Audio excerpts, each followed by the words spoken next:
Hello everybody and welcome back to another BlitzVox video.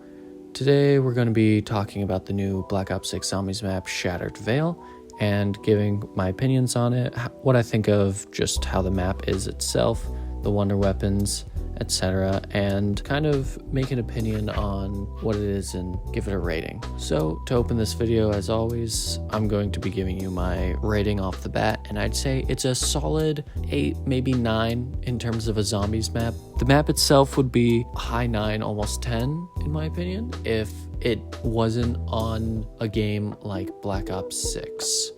And we will get into that a bit more, but if you play Black Ops 6, you know it has really weird optimization issues, especially in zombies for some reason. Now with my initial opinion out of the way, we're going to move into me just giving my thoughts on different aspects of the map. So starting with the map itself. The map itself is really good.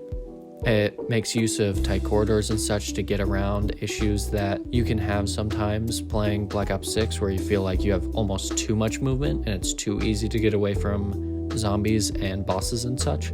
It does really well making you kind of like nervous going through those hallways, because I've had some times where I've just been a little bit dumb, maybe not tried to murder every zombie. I've been like, yeah, I can get through, and I've died because of it and been like, well, that's my fault. I should have figured that out. The only thing that is slightly annoying about the map is just it's big, and because it's a zombies egg, you have to like run around a bunch of locations, but that's just how it is on every zombies map. So, you know, you're used to that. It's just some of the steps require you to run around so much and in ways that are like kind of obnoxious.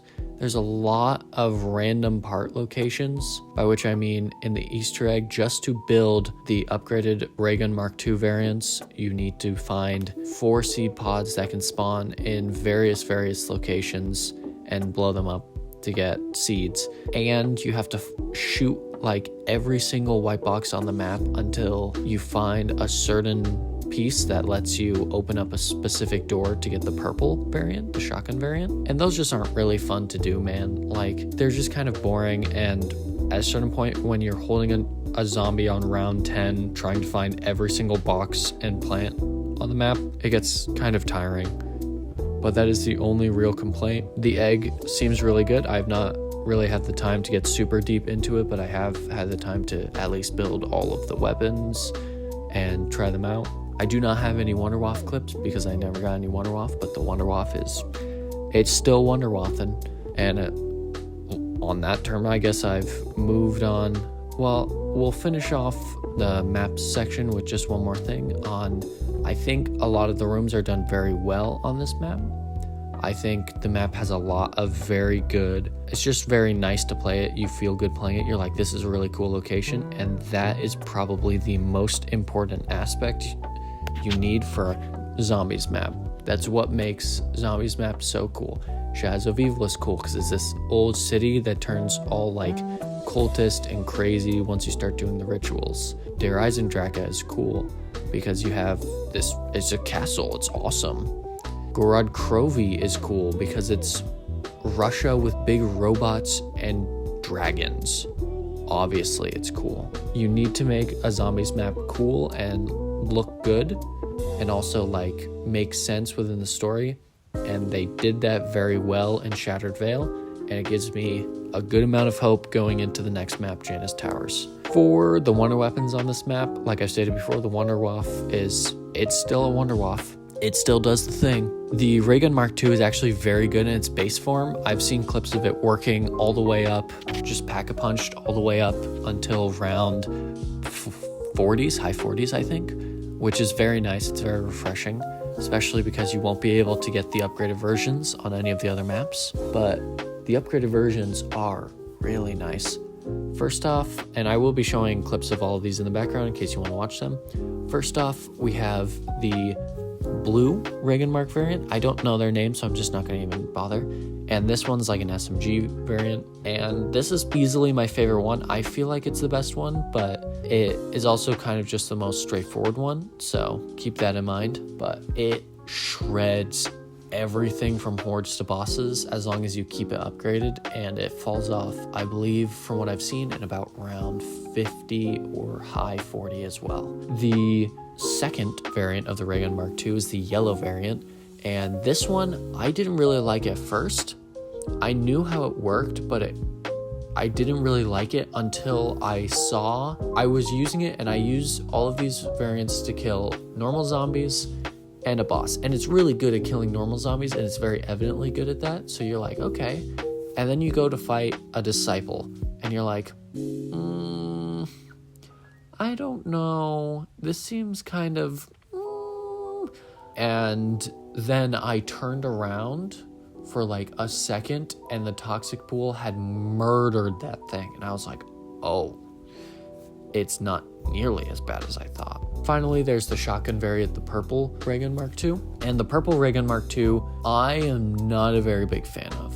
I didn't know how its ability worked for one, and it's like an invincibility glyph that you kind of stand and you can't really take damage and stuff, which is very cool. But I just don't really like this one all that much. I would rather have the blue or the yellow one than I would the purple one, but that's all personal preference. It does a lot of damage regardless. Next up, we have the Easter egg steps, and the Easter egg's really cool. I've seen multiple runs of the Easter egg. Once again, the only thing holding back this Easter egg really is it's very fetch questy, by which I mean you have to run around the whole map looking for random part locations. That kind of makes the map somewhat boring, especially some of the steps like upgrading the blue Mark II ray gun is very, very annoying to do, because you have to force an abomination to do specific things and kind of just wait for it to laser and then charge over and over and over again, and it makes your life a little bit annoying. But other than that, the steps are pretty good. I would say the new enemies for this map are also very nice. The Disciple is very stressful. It's pretty weak, but it's very it like starts to freak you out because it starts essentially upgrading all of the enemies around you, which can be very, very dangerous, especially if, you don't want to fight an amalgam, because amalgams are in every single map. Oh my god. But they are a very good enemy, and I really haven't... I don't think their Shriek also does that much damage. I'm pretty sure the only thing they really are dangerous for is that they start upgrading vermin and parasites into like doppelgas and amalgams. So just kill them quickly. They're relatively easy to do that, and you'll be fine. And the toxic zombie is also very nice, and honestly, it's probably my favorite dog round in this game, especially over vermin. If I had to choose between vermin and toxic zombies, I would choose toxic zombies. Not because toxic zombies are easier or anything, but they're just more interesting. They're more like fun. It's very nice. We got a new special enemy, and it's not just some random upgrading dude. It's like a bunch of toxic zombies, and they explode and they run really quick. It's just very nice. It reminds me a lot of the Black Ops 4 elemental enemies, and I really enjoyed playing Black Ops 4, so I'm always happy to see the little inspirations, like the entire storyline for Black Ops 6, come back into the zombies over time, since, Black Ops 4 had really good zombies, but not a very good base game, which it turns out parallels Black Ops 6 a little more than we would like. Now, the main issue with this map is a very good map. If this map existed in a perfect COD game, this would be an almost perfect zombies map. The only things holding it back are there is not an easy way to get everyone a wonder weapon on the map, which will automatically make it worse than anything like Citadel Daymore or Dare Eisendrache. And the fact that we have big issues such as watching Mr. Raffle Waffle stream and seeing both boss fight attempts he did on stream day one have some sort of bug. One being completely just flashbanging a guy for forever during a cutscene, and the other one being freezing a guy in place at the start of the boss fight. There's just so many issues with Black Ops 6 that they somehow don't seem to understand how to resolve, that it makes a lot of problems for other people. And I've had exfil issues, such as like if I rejoin a save file and I'm like, I want to exfil, I can't see the exfil thing, which is what's happening in a clip behind this right now. So overall, I would say this map is a very good map. It's an extremely good map.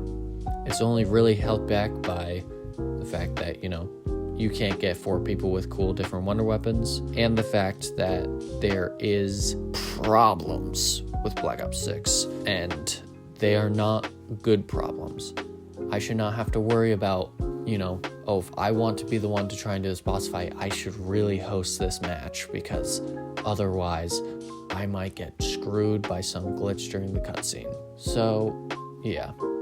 Other than that, map's really good, and if they work on some of the issues in Black Ops 6, this will be one of the best maps in this entire game, only second to Citadel Daymore. I hope you guys enjoyed this video, and I will see you next week, but also next time the next COD map, Janus Towers, comes out, to chatter on about my opinion on it. Yeah. Bye.